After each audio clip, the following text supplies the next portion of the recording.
Welcome back to the channel, Dan's Timeless Classics. Another beautiful, stunning sunny day here in West Sussex, and haven't been on for a while. I haven't done a video for a week or so, so I thought I'd better give you an update of what's going on, because let's show you around. Remember, hit that subscribe button and keep watching. First up is the lovely Volvo, still the best car on the driveway, and nothing's happened there apart from she is due MOT tomorrow, so hopefully she flies through that, as I'm probably sure she will, and she's all ready for the weekend's work that I've got prepared for her.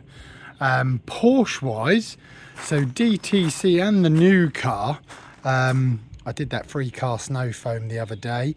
As you can see, there's two cars now. I'll come back to that in a minute. But now they're filthy dirty again already. So we've had a bit of that sort of African rain fallout, the pollen off all the trees, bit of a stormy day, and they are filthy again. Although the seagulls haven't been back, the rest of summer has arrived, and there is a negative to summer because you get a lot of dust and a lot of pollen. So DTC's getting a full snow foam bath again today because there is a show tonight. We've got the Fair Mile pub meet tonight in Chobham, just off the A3. It's a Porsche meet and it's fantastic. And when the weather's like this, these cars on that field tonight with a nice shandy in your hand, that is the dream. That is what we do it for, guys. That is why we build these cars, so that we can take them to those sort of meets, stand back, chat about them, look around everybody else's cars, and generally have a good chinwag about Porsches. So that's those Porsches. Not forgetting the Boxster 987. Oh, so sorry, I forgot to tell you why there's a gap there. We sold a car, guys. Yep, the BMW Z4 has gone, which is great news, because obviously the Boxster can slide into that gap for now. So the Boxster will be the only for sale car I've got at the moment, because these two are not for sale. Although saying that, I am going to be selling my Mercedes, which I'll come back to in a minute. So the 987, she's getting close, but she's fighting me all the way. The battery is flat, which is why the bonnet's open. I've taken the battery off to charge it, so fingers crossed that will charge okay and I don't need to buy another one. The ECU has arrived. So this car had an airbag warning light on, and despite resetting it several times, it kept coming back, and it was bringing up pretty much every fault code it could think about, all in numerical order as well. So that told us that basically it was a spike. Sent off the airbag ECU for reprogramming after removing it. I have filmed all of this, so there will be a video coming on how to remove the airbag ECUs on these cars, where they're located, and what to do with them when they won't reset, because they can cost you a lot of money. We're talking £1,000 plus. I've had to buy another unit second hand for 180, and the programming's been around about 140, 130. But I'll let you know more about that one in a separate video. But that car is getting worked on next week. Airbag ECU back in, battery on, hopefully all good. Quick drive up to Barnsport, because I've got to drop a car there anyway. Hopefully Scotty will reset all that for me and she can be good to go. And then I just got to finish the servicing bits on it, and then it's over to detailing on that one. So fingers crossed that won't be long, and she'll be on the market for sub £10,000 just as the sun comes out. Dan Tech, the original D7 NTC. Yes, the big bad Mercedes. There's been a big bad Mercedes as well. So I stopped using this car so much.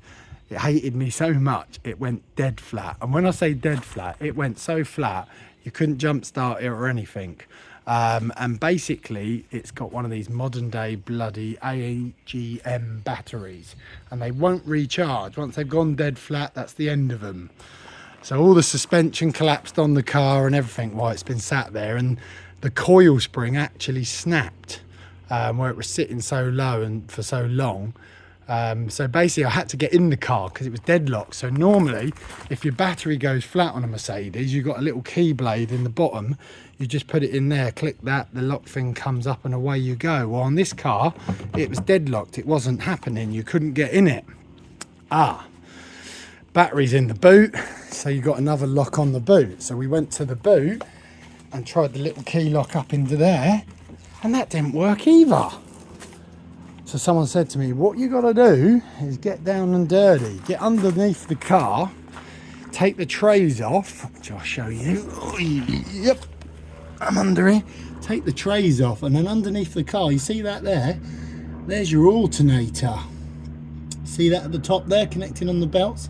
That's the alternator for the car. So basically, that's got a power point on it. So a big power lead going into the back of it.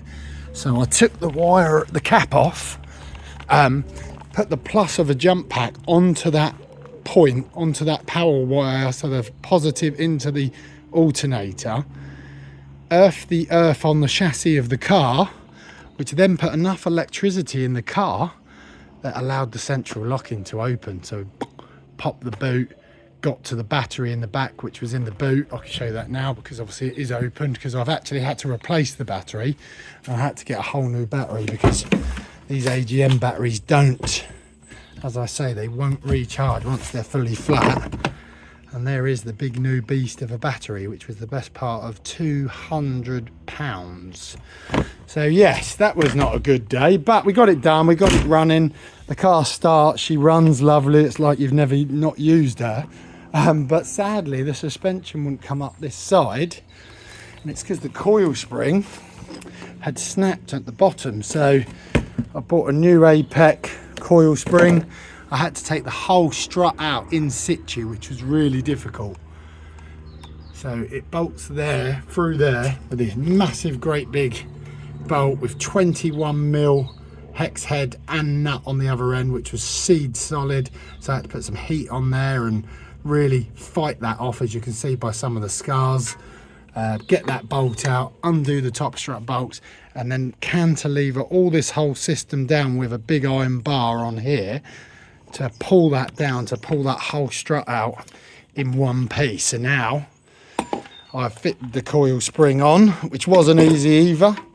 Normally I use spring compressors, but these weren't long enough to compress that enough to get it in there. So I had to take it over to Siddlesham, to Ian Carver's, and use a hydraulic press to compress that spring enough to be able to put the strut back through there and build it back together. So my job now is to get that up in there, get that back on, put the wheel back on it, drop her back down on the floor, and yes, take her for a drive, and hopefully no warning lights on, and yeah, fingers crossed she'll be good to go. Next job I'm going to do on this car, obviously valeting and detailing, but I'm going to show you when you've got one lovely headlight like that, and then you've got one horrible light like that, how you can get that light up. And I want to tell you something. Is there a hack of using toothpaste? So there's going to be a video on that. Can you use toothpaste to clean up the headlight? Well, let's find out. Also, some of you might be wondering what's happened with the Golfs. Well, the VW Golfs are still there, and nothing's happening with the Golf. So not a lot. The 16 valve we took out the other day is under the cover, and then the secret car I've not told you about is under the cover, and not a lot has happened with those, to be honest. Retro rides this weekend. I might take the Mark II on Sunday, but I'm also tempted just to jump in DTC, as it's a pre-2000 car and it's a pre-2000 meet, and it's just easier, isn't it? Jump in it, boom, fire her up, and away we go. But I'll probably let Reggie decide that in the morning. So remember, guys, keep watching, like and subscribe, and let me get these beasts back on the road and get them up for sale. Get DTC out tonight at that Porsche meet, which I will film and I will do a video about. If you made it this far, thank you very much for watching my video and following me. And remember, please like and subscribe to keep this dream going.